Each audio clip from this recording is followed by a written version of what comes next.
Welcome to SAK ACADEMY. இன்றைக்கி நம்ம CSS start பண்ண போகிறோம். இதுவரை HTMLல முக்கால்வாசி எல்லாமே நம்ம கவர் பண்ணிட்டோம், மீடியா எலமெண்ட்ஸ் வரையும். இப்போ நம்ம CSS ஸ்டார்ட் பண்ணியிருக்கோம்.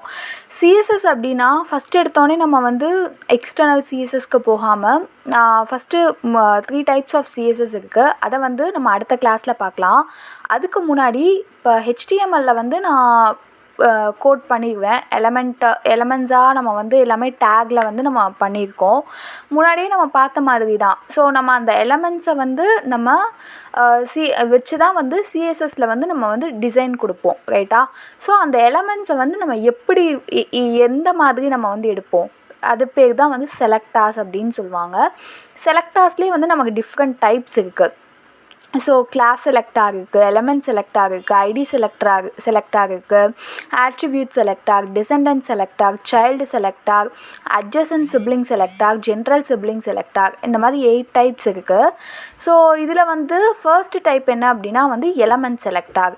எலமெண்ட் செலக்டார் அப்படின்றது ஒன்றும் இல்லை ஃப்ரெண்ட்ஸ், நம்ம இப்போ H1 ஆர் P இந்த மாதிரி நம்ம எலமெண்ட்ஸாக கொடுத்துருக்கோம்ல. ஸோ அதை அப்படியே டேரெக்டாக எடுத்து அதுக்கு கலர் ஆர் பேக்ரவுண்ட் கலர் இந்த மாதிரி ஸ்டைல்ஸ் நம்ம கொடுக்குறது. இதே கிளாஸ் செலக்டார் அப்படின்னா இப்போ class is equal to highlight அப்படின்னு கொடுத்துருக்கேன். ஸோ எனக்கு கிளாஸ் அப்படின்னாலே எனக்கு முன்னாடி டாட் நம்ம மென்ஷன் பண்ணாதான் அது கிளாஸ். ஸோ டாட் ஹைலைட் அப்படின்னு மென்ஷன் பண்ணி அதுக்கு நான் ஸ்டைல் கொடுத்தேன்னா அந்த நேம் உள்ள எல்லா கிளாஸ்க்கும் அந்த ஸ்டைல் அப்ளை ஆகிடும். நம்ம முன்னாடியே பார்த்தோம் ஐடிக்கும் கிளாஸ்க்கும் உள்ள டிஃப்ரென்ஸ் என்ன அப்படின்றத நம்ம முன்னாடியே பார்த்தோம், ரைட்? ஸோ ஐடி அப்படின்றது நம்ம ஹேஷ் யூஸ் பண்ணி நம்ம அந்த ஐடியோட நேம் போட்டு அதுக்கு கீழே அந்த ஐடியோட டிசைன்ஸ் நம்ம கொடுப்போம். இப்போ ஹேஷ் லோகோ அப்படின்றது கீழே அதோட டிசைன்ஸ் நம்ம கொடுப்போம். ஓகே, ஸோ இப்போ background colour is equal to Aqua அப்படின்னு சொல்லி கொடுத்தாச்சு. ஸோ நமக்கு அந்த லோகோ பேக்ரவுண்ட் கலர் இல்லை, அதனால சேஞ்ச் ஆகாது. ஸோ நான் அதனால வித் அண்ட் ஹைட் நான் சேஞ்ச் பண்ணி பார்க்குறேன். Width is equal to width and height நான் சேஞ்ச் பண்ணுறேன். அடுத்து ஆட்ரிபியூட் செலக்டார். ஆட்ரிபியூட் செலக்டார் அப்படின்னா ஸோ வித்து ஹைட்டு நம்ம கொடுக்குறோம். ஸோ அந்த லோகோ அப்படின்ற அந்த ஐடி லோகோ உங்களுக்கு அந்த இமேஜ் கரெக்டாக 88 பிக்சல் அந்த மாதிரி ஹைட் அண்ட் வித் அட்ஜஸ்ட் ஆகுது. ஸோ நம்ம ஐடி செலக்டாக நம்ம இப்படி தான் யூஸ் பண்ணுவோம். ஐடி அப்படின்னா நம்ம ஹேஷ் முன்னாடி யூஸ் பண்ணுவோம், கிளாஸ் அப்படின்னா டாட் யூஸ் பண்ணுவோம் ஃப்ரெண்ட்ஸ். இப்போ next attribute selector. Attribute selector அப்படின்னா என்ன அப்படின்னா நம்ம இப்போ கீழே பார்த்தீங்கன்னா ஒரு எலமெண்ட் கொடுத்துருப்போம். எலமெண்ட்குள்ளே ஒரு டார்கெட் ஏதாவது ஒரு ஆட்ரிபியூட் கொடுத்துருப்போம், ரைட்? ஸோ அந்த ஆட்ரிபியூட்டை டார்கெட் பண்ணி நம்ம அதுக்கான டிசைனை அப்ளை பண்ணுறது தான் ஆட்ரிபியூட் செலக்டார். ஏ அப்படின்ற எலமெண்ட்குள்ளே நான் பிளாங்க் அப்படின்னு சொல்லி கீழே ஒரு ஆட்ரிபியூட் கொடுத்துருக்கேன்.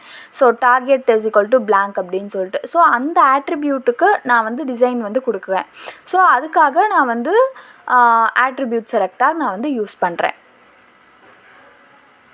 ஸோ கலர் நான் கேரட் ப்ளூ அப்படின்னு சொல்லி கொடுக்குறேன். ஸோ எனக்கு அந்த this link opens in a new tab அப்படின்னு சொல்லி அந்த பிக்சர் பக்கத்தில் இருக்கிற அந்த டார்கெட் எலமெண்ட் மட்டும் எனக்கு கலர் சேஞ்ச் ஆகுது. அது மட்டும் எனக்கு அண்டர்லைன் ஆகுது. கீழே this link is inside a div, இன்னொரு டிவ்க்குள்ளே இருக்கிற அந்த லிங்க் சேஞ்ச் ஆகலை. பார்த்தீங்கன்னா தெரியும், target is equal to blank. So எனக்கு அந்த எலமெண்ட் மட்டும் சேஞ்ச் ஆகுது மேலே. ஓகே, ஸோ நெக்ஸ்ட்டு நம்ம டிவ்வுக்குள்ளே இன்னொரு ஒரு எலமெண்ட் ஏ எலமெண்ட் கொடுத்துருக்கோம். பட் அது சேஞ்ச் ஆகலை. ரெண்டுமே ஏ எலமெண்ட் தான். பட் ஆனால் டார்கெட்டில் உள்ள எலமெண்ட் மட்டும்தான் சேஞ்ச் ஆகுது ஆட்ரிபியூட்டில். மற்றபடி கீழே உள்ள எலமெண்ட் சேஞ்ச் ஆகலை. ஓகே, ஸோ டிசெண்டன்ட் செலக்டார் அப்படின்னும் போது உங்களுக்கு ஒரு எலமெண்ட்டில் பர்டிகுலர் பிளேஸ் இருக்கும்ல. ஸோ அந்த எலமெண்ட்டில் இப்போ டிவ் அப்படின்ற ஒரு எலமெண்ட் எடுத்துருக்கேன். அந்த டிவ்ன்ற எலமெண்ட்குள்ளே எனக்கு ஒரு என்ன ஒரு H2ஓ H1ஓ அதை செலக்ட் பண்ணி அதுக்கு நான் கலர் அப்ளை பண்ணுறது உங்களுக்கு டிசெண்டன்ட் செலக்டார். ஸோ ஒரு பர்டிகுலர் டிவ் எலமெண்ட்குள்ளே இருக்கிற பர்டிகுலர் எலமெண்ட்டை வந்து நம்ம செலக்ட் பண்ணுறது. டிவ்க்குள்ளே இருக்கிற பர்டிகுலர் எலிமெண்ட், ஓகேவா? ஸோ நம்ம ஏ எலிமெண்ட்டை வந்து நம்ம செலக்ட் பண்ணியிருக்கோம், அதுக்கு வந்து பேக்ரவுண்ட் கலர் நம்ம வந்து அப்ளை பண்ணுறோம். ஸோ அந்த டிவ்வுக்குள்ளே இருக்கிற ஏ எலிமெண்ட்டுக்கு மட்டும்தான் எனக்கு வந்து பேக்ரவுண்ட் கலர் சேஞ்ச் ஆகுது. மீதி எந்த ஏக்கும் வந்து பேக்ரவுண்ட் கலர் சேஞ்ச் ஆகலை. ஸோ உங்களுக்கு அதுக்கான டிஃப்ரென்ஸ் என்னன்றது நம்ம அப்ளை பண்ணி நம்ம ஷோ பண்ணுறது மூலியமாகவே உங்களுக்கு புரியும் எல்லாத்துக்கும் வந்து. இப்போ டார்கெட் பிளாங்க்னால் வந்து எது மட்டும் சேஞ்ச் ஆகுதுன்னு நீங்கள் நோட்டீஸ் பண்ணியிருப்பீங்க. டிசனன்ட் செலக்டார்னா எதுக்கு மட்டும் உங்களுக்கு சேஞ்ச் ஆகுதுன்னு நோட் பண்ணியிருப்பீங்க. நெக்ஸ்ட்டு வந்து இதெல்லாம் வந்து உங்களுக்கு ரேராக யூஸ் பண்ணுறது, பட் மேலே யூஸ் பண்ணுறதெல்லாம் நம்மளுக்கு வந்து ஆஃபனாக யூஸ் பண்ணுறது. இப்போ சைல்டு செலக்டார் அப்படின்றது நம்ம ரொம்ப ஆஃபனாக யூஸ் பண்ணுவோம். இப்போ அன்ஆர்டர்ட் லிஸ்ட்டுக்குள்ளே இருக்கிற லிஸ்ட் இருக்குல்ல, ஸோ அது எல்லாமே வந்து அன்ஆர்டர்ட் லிஸ்ட்டோட சைல்டுன்னு சொல்லுவோம். ஸோ அந்த லிஸ்ட் எலமெண்ட்டை ஃபுல்லாக செலக்ட் பண்ணி அதுக்கு ஒரு பேக்ரவுண்ட் கலர், அதுக்கு ஒரு ஸ்டைல் வந்து நம்ம கொடுக்குறோம் அப்படின்னா அது வந்து உங்களுக்கு சைல்டு செலக்டார் அப்படின்னு சொல்லுவோம். இப்போ நான் வந்து அதுக்கு வந்து கலர் கொடுக்குறேன்.